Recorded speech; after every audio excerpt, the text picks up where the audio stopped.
నారద మహర్షుల వారు నాలుగోదైన కుబేర సభని వర్ణిస్తూ ధర్మరాజుతో ధనదు సభ ఇంద్ర సభతో ఎనయగుచు మహావిభూతిన్ ఎంతయు ఒప్పున్ తన దివ్యశక్తిన్ ఆతండొనరగ నిర్మించే దానిన్ ఉత్తమమణులన్. కుబేరుడి సభ ఇంద్రసభతో సమానంగా ఉంటుంది. అపారమైన ఐశ్వర్యంతో ఎంతో ప్రకాశిస్తూ ఉంటుంది. కుబేరుడు తన దివ్యశక్తి చేత ఉత్తమమణులతో అతి రమణీయంగా దాన్ని నిర్మించాడు. మయసభతో సమానమైన పొడవు వెడల్పులు కలిగినదై కోరిన చోటుకల్లా పోగలిగి ఉంటుంది ఈ సభ కూడా. ఈ సభ వెలుపల బంగారు చెట్లతో తీగలతో అలంకరించబడి ఉంటుంది. మెరుపు తీగలతో శరత్కాల మేఘంలా ఉంటుంది.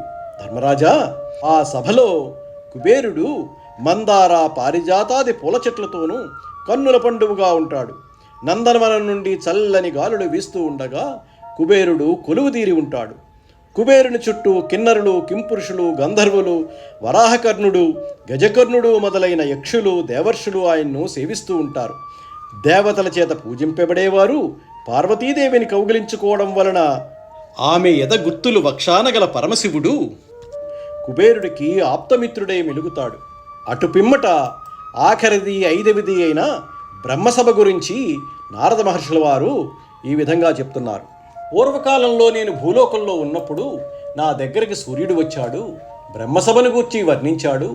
నేను కూడా దాన్ని చూడాలన్న కుతూహలంతో సూర్యునితో పాటుగా వెళ్ళి ఆ బ్రహ్మసభను చూశాను అంటూ, దళిత విరోధి ఇట్టిదని దాని తెరంగు ఎరుగంగెన్ బ్రహ్మకున్ కొలదియే తానవాంగ్మనసగోచరమద్భుత రూపము ఈ వియత్తలమను కంబమొక్కటియ తాల్పగన్ సుస్థిరమై నిజ ప్రభావలి వెలిగించుచుండు శశివారిజమిత్రుల మండలంబులన్. దళిత విరోధి అంటే శత్రువుల్ని అణచివేసిన ఓ ధర్మరాజా, బ్రహ్మసభా వైభవం ఇలాంటిదని తెలుసుకోవటానికి ఆ బ్రహ్మకైనా సాధ్యం కాదు. అది చెప్పడానికి సాధ్యం కాదు. ఊహకు కూడా అందదు. దాని రూపం అద్భుతం. ఆకాశమనే స్తంభం ఒక్కటే దాన్ని ధరిస్తూ ఉండగా సుస్థిరంగా నిలిచి తన కాంతులతో చంద్ర సూర్యమండలాల్ని ప్రకాశింపచేస్తూ ఉంటుంది.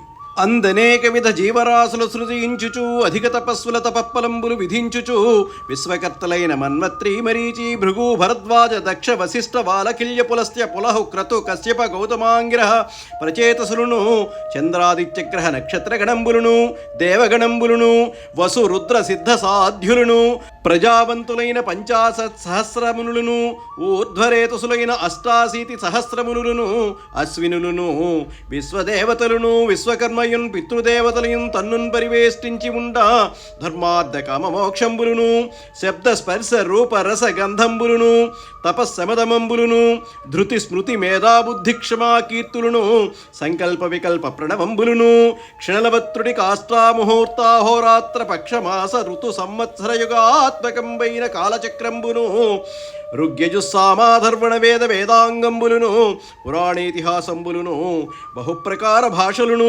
సమస్త విద్యలను మూర్తిమంతంబులై కొలువ సరస్వతీ సమేతుండై పరమానందంబునన్ పరివేష్టి పద్మాసనంబునన్ ఉండునని లోకపాలుల సభలను బ్రహ్మసభను వర్ణించిన నారదునకు ధర్మరాజిట్లనియే.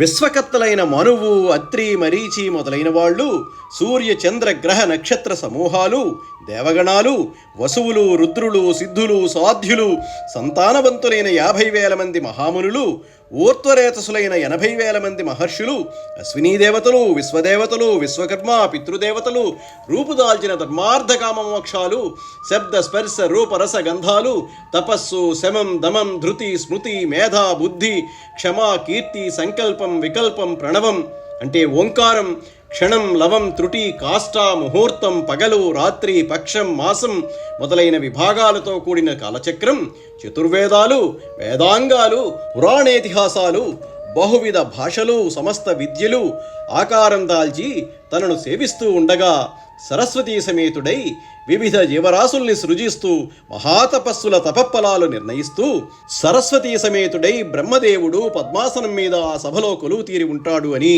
దిక్పాలుల సభలను బ్రహ్మదేవుని సభను వర్ణించిన నారద మహర్షితో ధర్మరాజు ఇలా అన్నాడు.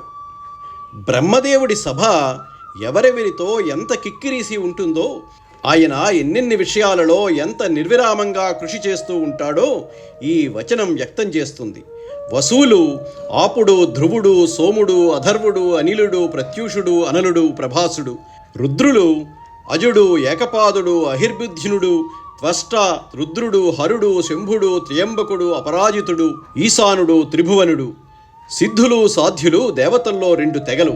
ధర్మార్థ కామ మోక్షాలు, చతుర్విధ పురుషార్థాలు, శబ్ద, స్పర్శ, రూప, రస, గంధాలు, పంచభూతాలైన ఆకాశ, వాయు, కాంతి, జల, పృథివీ ధర్మాలు.